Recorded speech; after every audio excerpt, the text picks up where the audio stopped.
Hello everyone, my name is Charul Vidhani, working as environment specialist at JR Compliance.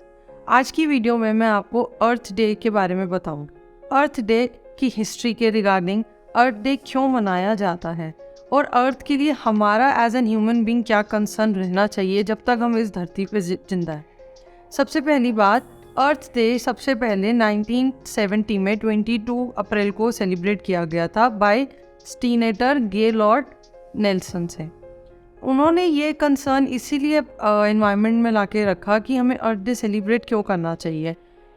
जिस दिन वो celebrate हुआ 1970 22 अप्रैल 1970 में, उससे पहले या उस डेट तक कभी भी कोई भी एक्ट नहीं आया था। As per the regulatory mechanism of the government कोई एयर एक्ट, कोई वाटर एक्ट, कुछ भी नहीं था हमारे एनवायरनमेंट की प्रोटेक्शन के लिए।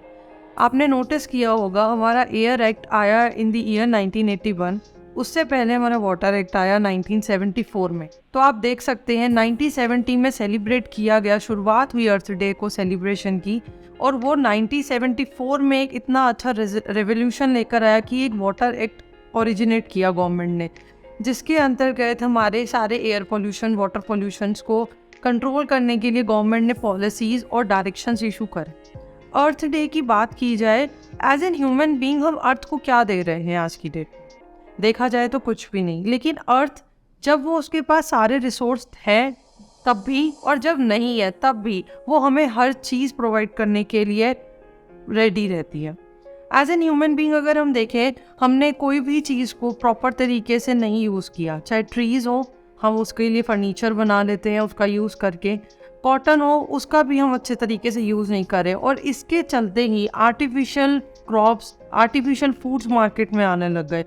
सब्स्टिट्यूट तो हर एक चीज़ का मिलने लग गया हमें, लेकिन हमने कभी भी अर्थ के बारे में मुड़ के नहीं देखा। हमारे मनी से हम अपनी नीड्स और वांट्स को कभी कभार भूल जाते हैं कि डिफ्रेंशिएट कैसे करें। नीड्स आपकी वो चीज़ें हैं, वो ज़रूरत चीज़ें हैं जो आपकी रोज़मर्रा की ज़िंदगी में आपको सर्वाइवल के लिए चाहिए, बट आपकी वांट्स, जो आपकी डिज़ायर्स है, वो तो कभी ख़त्म ही नहीं होती है। जैसे कि देखा जाए, एक घर में अगर एक गाड़ी की नीड है और वो सफिशेंट है to make use properly for going to the office और dropping your children at the school, but what we are doing, we are buying so many an number of cars for that particular home, जिसकी वजह से जो भी हमारी green houses हैं वो atmosphere में रिलीज़ ज़्यादा से ज़्यादा होने लग गई। कार का जो गैसेस एमिशन है एयर के अंदर, उससे हमारा एयर पोल्यूशन इतना होने लग गया। और हम लोग ऐसे हैं कि हम ही कंप्लेन करते हैं इन सब चीज़ों को करने के बाद कि हमें तो स्किन प्रॉब्लम हो गई, हमें कैंसर के इश्यूज इतने देखने को मिल रहे हैं, ब्रीथिंग प्रॉब्लम हो रही है, बट हम अपनी एक्टिविटीज़ पर तो कभी मॉनिटर नहीं करते कि हमारी वजह से जो हार्म हम अर्थ को कर रहे हैं उसका क्या। हमारे जैसे कुछ लोग ऐसा ही एक इनोवेटिव आइडिया लेके अगर मार्केट में आ जाते हैं जिससे वो अपना बिजनेस रन करने लग जाते हैं, तो कॉमन पीपल, या एक लेमन की लैंग्वेज में कहूँ, सामने वाला पर्सन ये सोचता है यार इसने तो पैसे कमा लिए। उसने पैसे नहीं कमाए, उसने पहले अर्थ को दिया है अच्छे तरीके से रीयूज़ करना। रिसोर्स को अगर आप यूज़फुल तरीके से नहीं यूज़ कर सकते, अगर आपका माइंडसेट, आपका थॉट क्लियर नहीं है, पानी की बोतल आप ले रहे हैं, आपको पता ही नहीं उसको डिस्कार्ड कैसे करना है, आपका तो परचेज करके आपने तो पानी से अपनी प्यास बुझा ली, लेकिन अर्थ को आपने क्या दिया? एक फेंकी हुई बोतल। कोई यूज़ नहीं है उन सब चीज़ों का। जो बिज़नेस कर रहे हैं रिसाइकलिंग का, चाहे प्लास्टिक वेस्ट हो, चाहे हैज़ार्डस वेस्ट हो, वाटर की जो प्रिवेंशंस पे वर्क कर रहे हैं बाहर वॉलेंट्री आके लोग, उनको कम से कम आप लोग सपोर्ट नहीं कर सकते फाइनेंशियली, तो कम से कम एक मोटिवेशनल तो आप अपनी बात से कर सकते हैं ना, क्योंकि वो तो हमारी अर्थ के बारे में कितना कुछ सोच रहे हैं।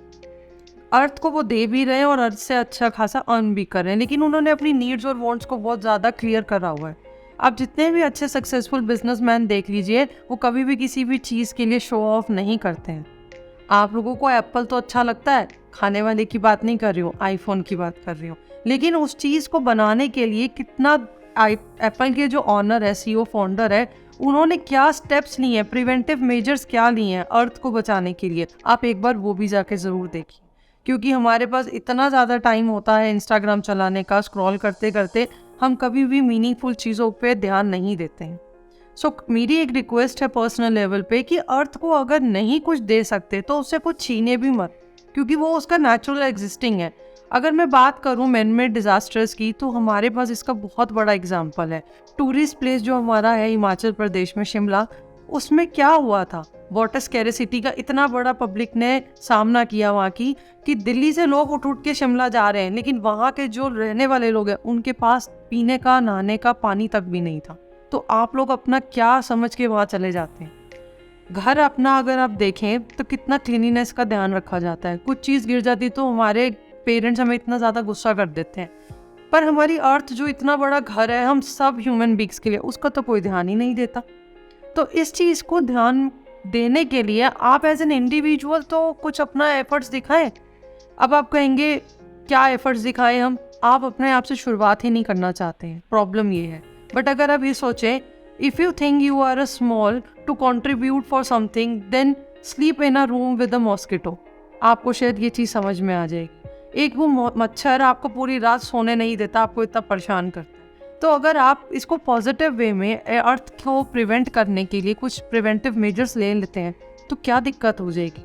डीजल गाड़ी हमारी दिल्ली में बैन हो गई, क्यों हुई? क्योंकि वो इतना ज़्यादा पॉल्यूशन क्रिएट करती थी।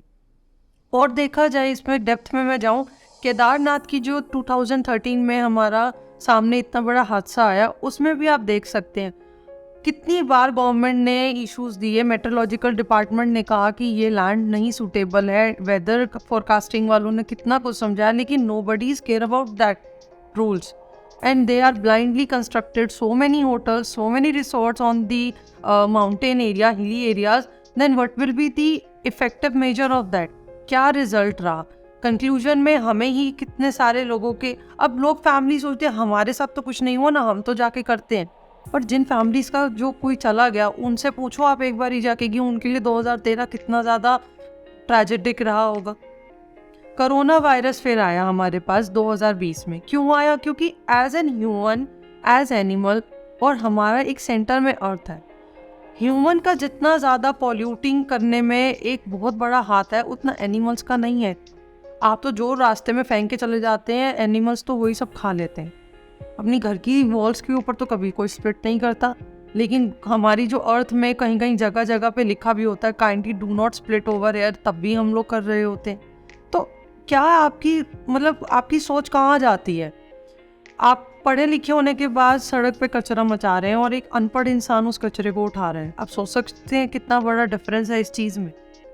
और ये मैक्सिमम एजुकेटेड पीपल लोग ये सब चीज़ें करते हुए पाए जाते हैं। बॉटल गाड़ी में ट्रैवल कर रहे हैं, पानी की बोतल बाहर फेंक देंगे, कुरकुरे का चिप्स का पैकेट बाहर फेंक देंगे। क्यों भाई? डस्टबिन आपको मिलते नहीं है, आप डस्टबिन ढूंढो तो सही। गवर्नमेंट आपके लिए कितना कुछ भी कर ले, लेकिन जब तक एज एन इंडिविजुअल आप कोई भी स्टेप आगे फॉरवर्ड नहीं करेंगे, अर्थ प्रोटेक्शन में आपका कोई रोल प्ले नहीं होगा। और काइंडली आप उस चीज़ों को ध्यान से सोचेंगे तो आपको महसूस होगा कि हम रिसोर्स का कितना ही ज़्यादा इम्प्लीमेंटेशन ना कर प्रॉपर तरीके से उसको गलत तरीके से यूज़ कर रहे हैं। पेट्रोल का सब्स्टिट्यूट आया सोयाबीन का बायोडीजल फ्यूल से। अब आप ये सोच रहे होंगे कि वो इतना महंगाई बढ़ जाएगी, आने वाले दिनों में तो एक हाइड्रोजन टेक्नोलॉजी भी लॉन्च होने वाली है, तब क्या सोचेंगे आप? पानी का, सब चीज़ों का सब्स्टिट्यूट आपको गवर्नमेंट करके दे रही है, उनकी भी इन्वेस्टमेंट जा रही है, बट एज एन इंडिविजुअल आप लोगों तो बस ये बोल के हाथ साफ कर लेते हैं, हमें तो कोई फ़र्क नहीं पड़ता। और आपको कमियां सब निकालनी होती है। तो कमियां निकालने से बेहतर है कि आप उस चीज़ के ऊपर काम करना शुरू करें एज एन इंडिविजुअल, और अपने बच्चों को भी सिखाइए कि क्या चीज़ करनी सही है बाहर के लिए, एटमॉस्फेयर के लिए, और क्या चीज़ करनी नहीं सही है, क्योंकि वो भी हम सबका ही घर है। आप अपने घर में कोई मेहमान आ जाता है तब इतना परेशान हो जाते हैं कि वो ढंग से नहीं बैठ रहा, उसने बच्चा कोई है वो शूज़ लेके बैठ गया, मिट्टी आ गई, उस मिट्टी से तो आपको बहुत तकलीफ होती है। लेकिन बाहर जो आप मिट्टी उड़ा रहे हैं, बाहर जो एटमॉस्फेयर को आप दे रहे हो, उसका क्या? इतने 1 बिलियन सिटीजन्स की आप लाइफ को कहीं ना कहीं टेक फॉर ग्रांटेड कर रहे हैं। 2023 में अर्थ डे की जो थीम है वो है इन्वेस्ट इन आवर प्लैनेट। अब इससे क्या मतलब है? इन्वेस्ट करो आप अपने प्लैनेट में। आप जितना इन्वेस्ट करेंगे, ऐसे ही आप जैसे अपनी हेल्थ इंश्योरेंस पे, म्यूचुअल फंड्स में करते हैं, तो आपको रिटर्न बैक काफ़ी अच्छा आता है। छोटे छोटे इनिशिएटिव लीजिए, आप ट्री प्लांट करिए, छोटे छोटे ट्रीज़ अगर आप सैपलिंग्स अपने कहीं पार्क में नियर बाई एरियाज़ में लगाते हैं तो वो आपको अगर आज नहीं दिख रहा उसका रिजल्ट, लेकिन आपकी आने वाली जनरेशन तो उससे काफ़ी ज़्यादा एडवांटेजेस ले सकती है ना। आपको एक फ्रूट लगाया नहीं जा रहा, एक प्लांट नहीं लगाया जाता, तो सोचिए आप जब मार्केट में जाते हैं और कितना इजीली कह देते हैं कि फ्रूट्स कितने महंगे हो। ये सारी चीज़ें अगर आप मटेरियलिस्टिक सोचते हैं अपने पैसों को खर्च करने के लिए, लेकिन हर इंसान इतना इन्वेस्ट नहीं कर सकता चीज़ों को लेकर। रिच पीपल तो रिच होते ही जा रहे हैं, पुअर पीपल और पुअर होते जा रहे हैं बिकॉज ऑफ हमारे अनयूजफुल थॉट प्रोसेस का जो है कि हम रिसोर्स को किसी भी तरीके से यूज़ कर लें। मिडिल क्लास मैन तो वैसे ही कहीं ना कहीं मिडल ही रह जाता है, ना वो रिच में जा पाता है ना पुअर में जा पाता है। क्यों? क्योंकि वो हमारी ही की हुई एक्टिविटीज़ का नतीजा है। तो काइंडली आप इस चीज़ पे थोड़ा सा ध्यान देंगे। आपके स्कूल्स में आप ये सोचते हैं बच्चों को एनवायरनमेंट स्टडीज़ या एनवायरनमेंट मैनेजमेंट के कोर्सेज क्यों कराए जा रहे हैं? बिकॉज यंग जनरेशन, अब आज की जो यंग जनरेशन है वो इस चीज़ के लिए ज़्यादा कंसर्न है। That's why people are running their business so successfully that they don't think to do a normal job. क्यों? वो उनका यही रीज़न है। अगर उनके पास इनोवेटिव आइडियाज़ हैं अर्थ को बचाने के लिए, चाहे वो प्लास्टिक रिसाइकलिंग हो, वेस्ट रिसाइकलिंग हो, बैटरी वेस्ट रिसाइकलिंग हो, ट्री प्लांटेशन हो, रैलीज निकलती हैं स्कूल कॉलेजेस में, और फिर हम एक दिन क्यों डिफाइन कर देते हैं कि अर्थ डे 22 अप्रैल को मनाया जाएगा, एनवायरनमेंट डे 5 जून को मनाया जाएगा। हम रोज़ उस एनवायरनमेंट में रह रहे हैं, तो क्या एज एन इंडिविजुअल हमारा रोज़ का एक कंट्रीब्यूशन नहीं होना चाहिए हमारी अर्थ के लिए? बिल्कुल होना चाहिए। ब्रश भी तो आप रोज़ करते हैं, खाना भी तो रोज़ खाते हैं, तो अर्थ के लिए इतनी नेग्लिजेंसी क्यों? इसीलिए मेरी आप सबसे एक रिक्वेस्ट है कि इस अर्थ डे को आप अपने कुछ ना कुछ कंट्रीब्यूशन के साथ और बेहतर बनाएं और इस अर्थ को आने वाली जनरेशन के लिए बहुत ही सुंदर और ब्यूटीफुल उनको हम ये अपनी अर्थ दे सकें, ऐसा इनिशिएटिव हम ज़रूर। For further information, kindly contact to the given number and the given email ID. Thank you.